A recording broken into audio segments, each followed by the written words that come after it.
Hey guys, and welcome back. Today I want to give you some more insights about the new iFlight ProTek60 Cinelifter.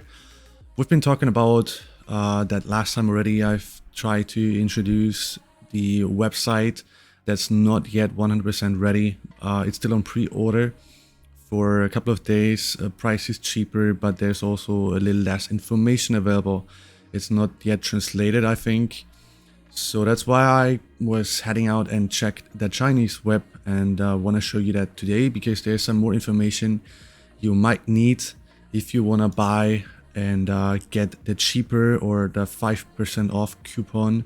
If you want to use that now but you want to know more about the ProTek, I can give you some more insights from the Chinese web. I will share both links.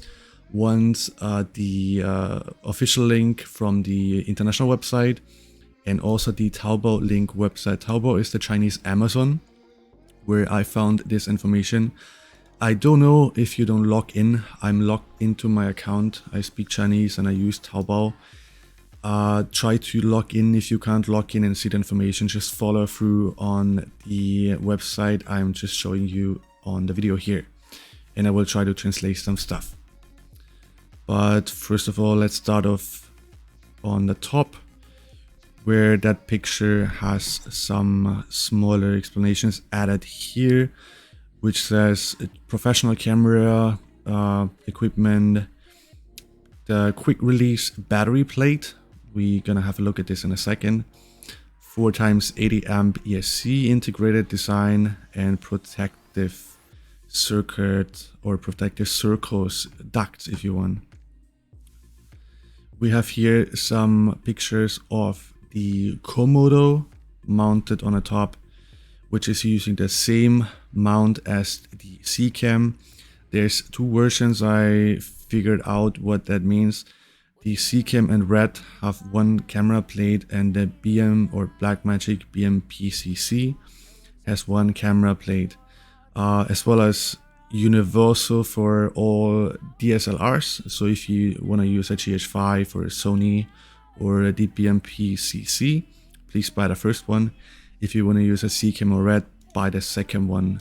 The difference obviously is that those side panels are missing on the universal mount, and you need that of course to install the bigger cinema cans.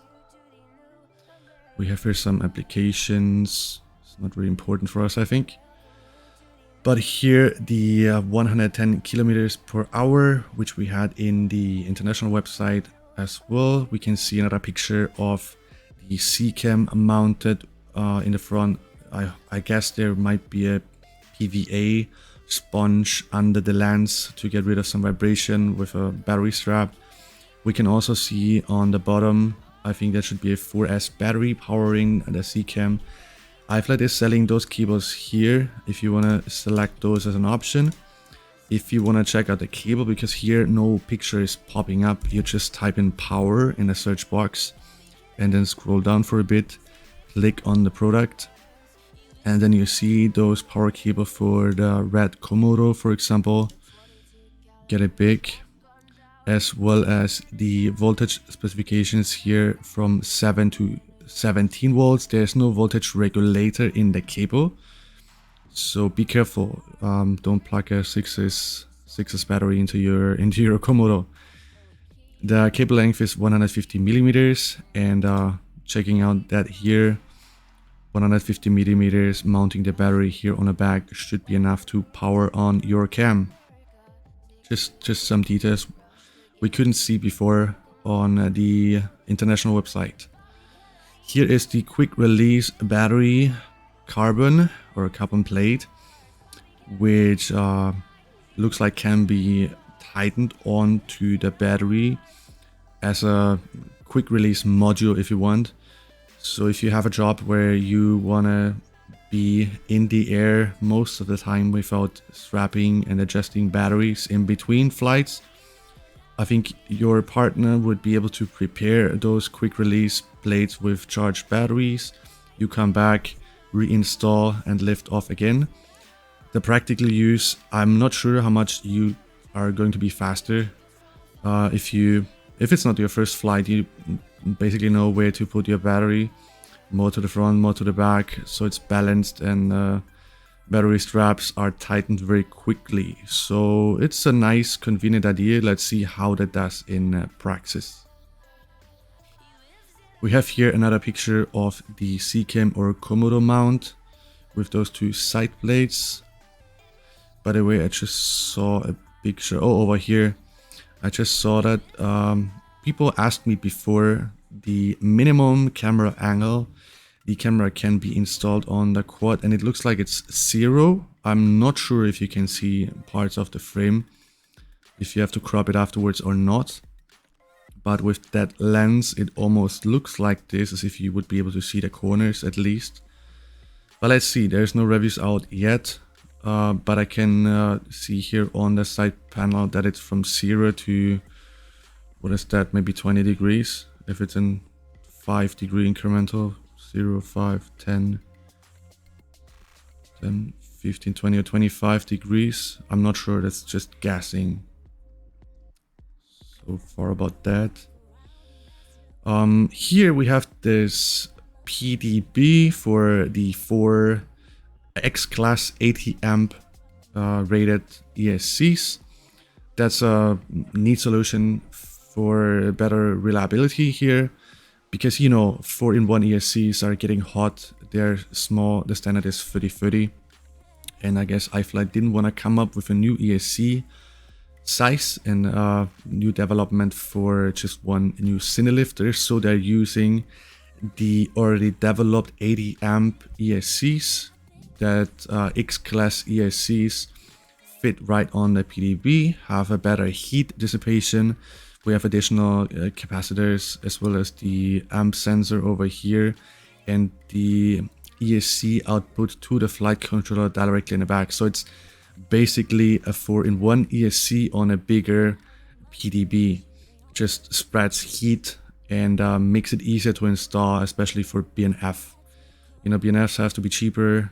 The installation time, the whole process have to be fast, and if you want to have it cheap, it has to be built fast. Workers should not spend or waste too much time, so that makes the whole thing in mass production cheaper.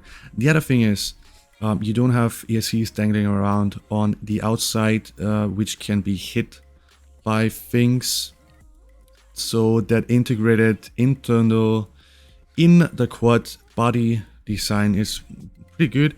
I heard people already complaining that, wow, it's proprietary and it's a design we can't use other ESCs.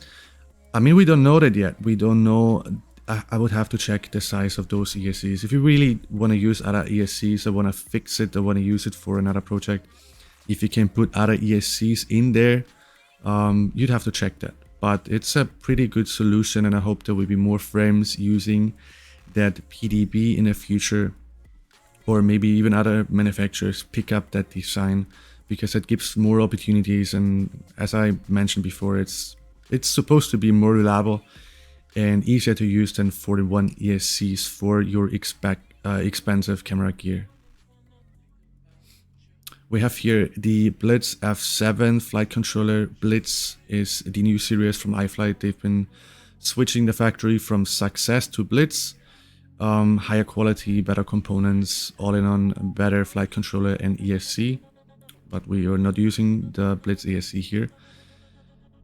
We are using the new 31 Sync 2 3110 motor in the Taurus X8. There was the 8106 motor installed, I think, so we have a bigger motor here. Of course, less motors, 4 motors instead of 8 to carry the same weight. The motor needs to have more thrust and therefore needs to be bigger. We have some further specifications of the size. Stack height in the body 35 millimeters. Motor pattern, FC pattern. Weight, the dry weight without camera or battery. We have here a list of the flight controller. As I said, the Blitz F7 new flight controller, 80 amp 4S X-Class ESCs. They are 80 amp 8S X-Class ESCs actually. So we are using 6S motors with 6S batteries, or 6S kV motors with 8S ESC. That just gives some little headroom. I think they didn't want to design new ESCs, number one. They wanted to use the old reliable and tested ESCs for that rig, but that gives us also additional headroom for the 6S ProTek60. Now, there's a GPS installed, and the 6x4x3 HQ props are factory defaults for that rig. Some further pictures. Okay, that's it for the listing. I just wanted to give you a short insight and explain and talk a little bit about the details here. As I said, I think iFlight will in the future update their website, but until that time, until that day, if you want to buy it now, you know more than you knew before, and I hope that's some help for you. So see you next time, guys. Thanks for watching, and goodbye.